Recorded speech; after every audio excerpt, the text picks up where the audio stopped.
The Clean and Wholesome Land by Ralph Sholto. Utopia had been reached. All the problems of mankind had been solved. It was the perfect state. If you doubted it, you died. While Professor Cargill lectured from the rostrum, Neil Pardue prowled the dark auditorium. This, he knew, was the place to find them. Here was where they whispered and plotted and schemed, feeling safe in this pure, hard core of patriotism. Safe because Cargill was the director of education in the new state, just as Pardue was the director of public security. Safe because Cargill's lectures were given before a command audience, with attendance strictly mandatory. The insistence was not really necessary, of course. The people would have come to hear Cargill regardless. He was a compelling, magnetic personality. Even now his great voice was booming out. And upon this anniversary of the new state, we can look out with great pride upon a clean and wholesome land. With strong emotion, we can look upon the physical manifestation of our glorious principles, that only through self-effacement, through frantic love for the state, can the individual come to complete physical and mental fruition. Upon this anniversary, we see our enemies, both within and without, broken and completely subjugated. This was the place they whispered and schemed and plotted. Pardue prowled the aisles, his eyes piercing the darkness, spotting them, cataloguing them. And thus he came upon Emil Hillerman, his deputy of vital intelligence, sitting dutifully in the end seat of a middle aisle. Hillerman's thick lips hung lax, his eyes squinted laboriously as he sought to follow the thread of Cargill's lecture. Pardue tapped Hillerman on the shoulder. The latter started guiltily. He whirled and sought to identify Pardue in the semi-darkness. Pardue said, "Please step outside with me. I have some questions." There was fear in Hillerman's bearing as he got clumsily to his feet and followed Pardue. But none of Cargill's speech was missed. A battery of loudspeakers carried it even into the foyer, where Pardue stopped and turned on Hillerman. He regarded the man through cold, calculating eyes. He seemed to be both enjoying Hillerman's discomfort and also listening to Cargill's booming words. These pale weaklings, these traitors with twitching muscles and twitching minds, who skulked in dark places, have been finally and decisively defeated, even their vaunted leader. "What have you been doing," Pardue asked, "relative to Karl Lenster?" The frightened Hillerman licked his fat lower lip as he sought for words. Everything possible. But Lenster is clever. You know that. You know that yourself." Pardue's eyes bored into those of the intelligence director. They were noted for their icy penetration, but upon this night they were like steel knives. It was as though he surveyed Hillerman from behind the bulwark of some new and hostile information. Even as he stared, Cargill was booming from the rostrum. Karl Lenster, their peerless leader. And Cargill's voice crackled with the inflection of pure contempt. A degenerate, a dope addict, whose greatness lay only in the realms of his sensual dreams. A weak, pitiful figure bereft of followers, cringing alone in. When Pardue spoke, his voice held a new sharpness to complement the new ice in his eyes. He said, "In half an hour I'm attending a meeting of the council. They will want a report. What about Lenster?" Hillerman looked quickly to right and left, then back at his chief. He hesitated as though fearing the consequences of what he was about to reveal. "You know of the Wyckoff chemical transformation process?" "Certainly I know of it," Pardue blazed. "What about it?" I. But Hillerman seemed to lose the courage he'd screwed up to continue in this direction. He straightened and a little of the hangdog servility dropped away. "I'm doing all that is humanly possible to apprehend Lenster. All that any man could do. The secret jails are full. My interrogators work night and day. Even a superficial check on my records would show that more has been done in the last 6 months and is being done now than—" Pardue raised an impatient hand, opening a gap of silence into which the voice of Cargill poured. "Land in which the voice of dissenter is not heard. in which Leinster and men of his despicable ilk are forever crushed and beaten." Pardue was scowling. Almost unconsciously he had held the pause, with hand upraised, until Cargill finished his passage.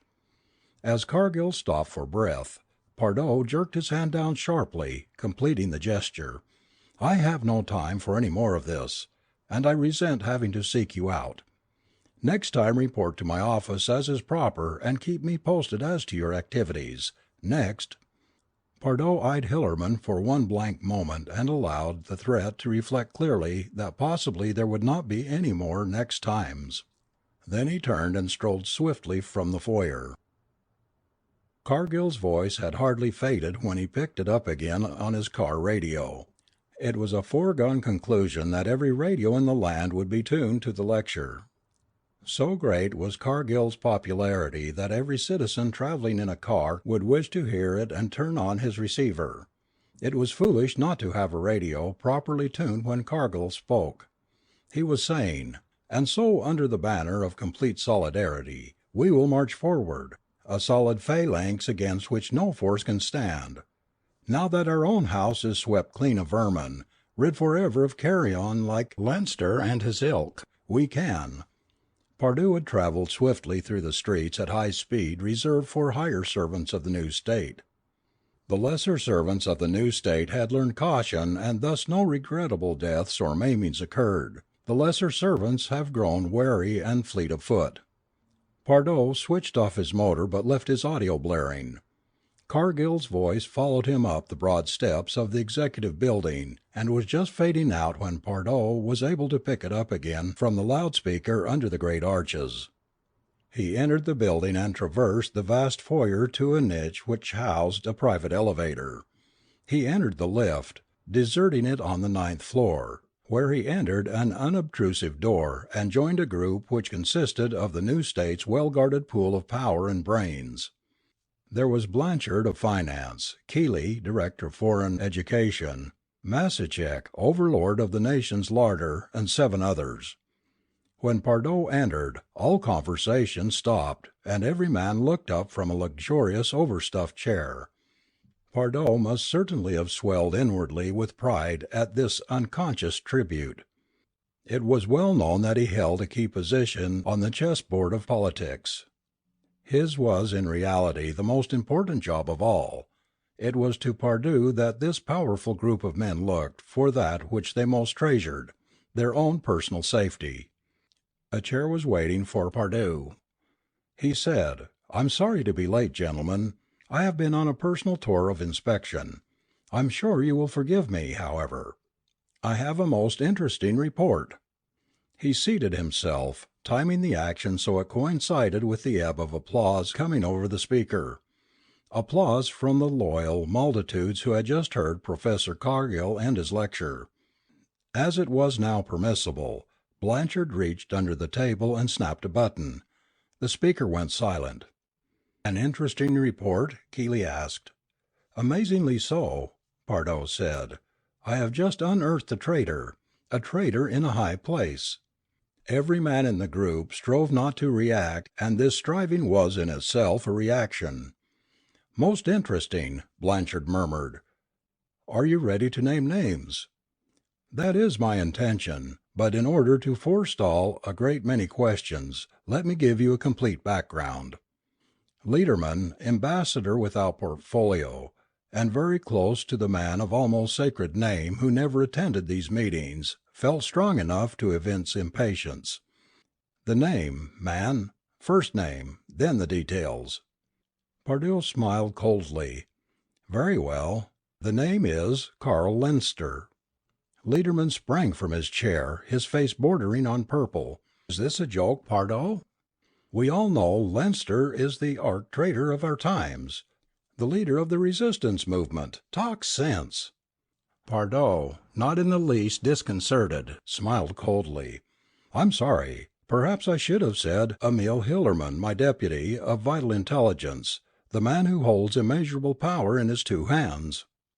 Blanchard was not given to outbursts, but his lips were grim as he said, "We're waiting for you to talk sense, Pardue." The confusion comes from your not allowing me to tell it as I wished.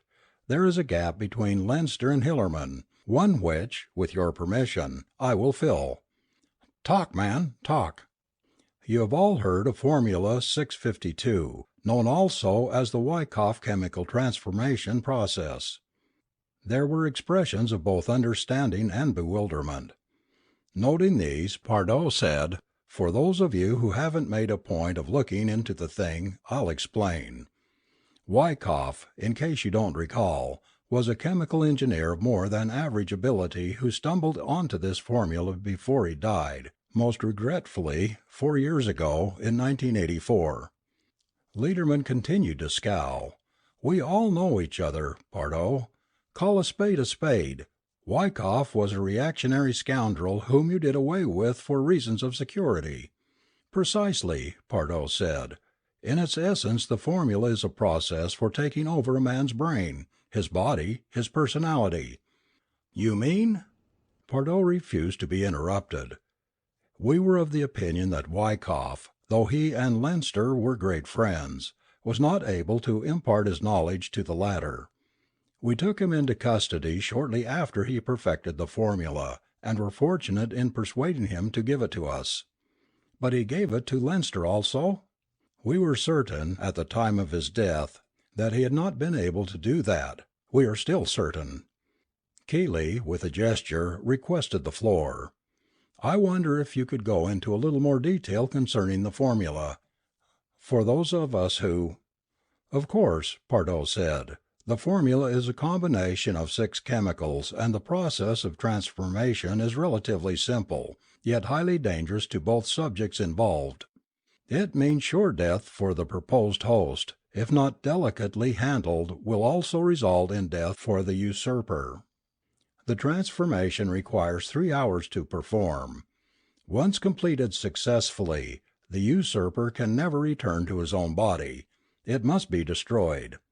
Also, the mentality of the host vanishes after it is pushed from its original brain tissue through the influence of the formula." "Then if Wyckoff didn't give the formula to Leinster, it was stolen from our vaults, or wherever it was kept?" "Exactly. Certain investigations I have made prove beyond doubt that Leinster got to my deputy Hillerman. I never considered Hillerman very bright, but I thought him to be honest and loyal. Beyond all doubt, with his aid, Leinster stole the formula, possibly got it verbally, and used it to take Hillerman's body from him." Pardoe smiled grimly. "Therefore, gentlemen, we have a traitor in a high place, my deputy of vital intelligence." Pardoe sat silent now, seeming to enjoy the fear he had engendered in his colleagues. Sat silent until Lederman said, "You've arrested him, of course." "No, I have not." "Then get at it, man, get at it." "I have no intention of arresting Hillerman." Lederman's eyes widened as did those of the rest of the company. But Blanchard, even under the impact of such a bombshell, had the presence of mind to glance at his watch. Immediately he snapped on the loudspeaker. The voice of Professor Cargill blared forth. "And upon this anniversary of the new state, we can look with pride upon a clean and wholesome land." It was the rebroadcast from recordings of Cargill's speech, and no man in his right mind would have refrained from tuning it in because everyone wanted to hear it at least twice. Lederman, almost apoplectic, ignored the speech. "Not arresting him? Are you mad?" "I am quite sane, and the situation is well in hand."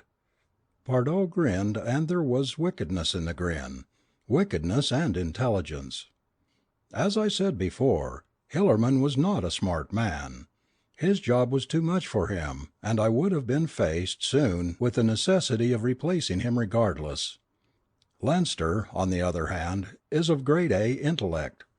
But, gentlemen, he is frightened, badly frightened in his new environment, and in order to ensure his own safety, is doing an excellent job. Ever since the transformation, that department has gained in efficiency until it now ranks as one of the highest in our entire government." Slowly, Pardoe's strategy dawned on the group. Blanchard suddenly smiled. Then Pardoe scowled and went on with a new and sudden ferocity. "I have the proof, and I have Leinster Hillerman under my palm. So he stays, continues to do a good job for us.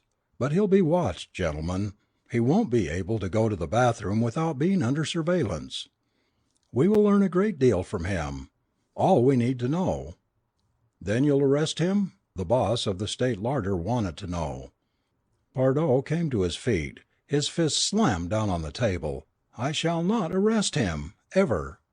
When the time comes I shall personally shoot him down in the street, like a dog. There will come a day, gentlemen, when you will witness this act of vengeance, when I shall make such an example of Leinster Hillerman as the resistance will not forget, a moral crumbling example, I promise you, in which Leinster and his ilk are forever crushed and beaten," the speaker said. Blanchard took the floor. "Gentlemen, I move to vote thanks and confidence for our colleague, Neil Pardoe." The director of public security stood at attention and essayed a sharp, military bow. It was a moment of rare triumph. "Thank you, gentlemen," he said. An hour later, Leinster Pardoe was alone in his apartments. He stripped off his uniform with an air of grim satisfaction. While he undressed, he thought of the martyrs to the cause, the men who had died. He thought of Wyckoff, and wished Wyckoff could have had the pleasure of knowing who had usurped the body of Neil Pardoe, Pardoe the butcher, the infamous Pardoe. From the speaker came the third and final rebroadcast of Cargill's speech. "A clean and wholesome land. A clean and wholesome land," Leinster murmured, and the tone of his voice was a prayer.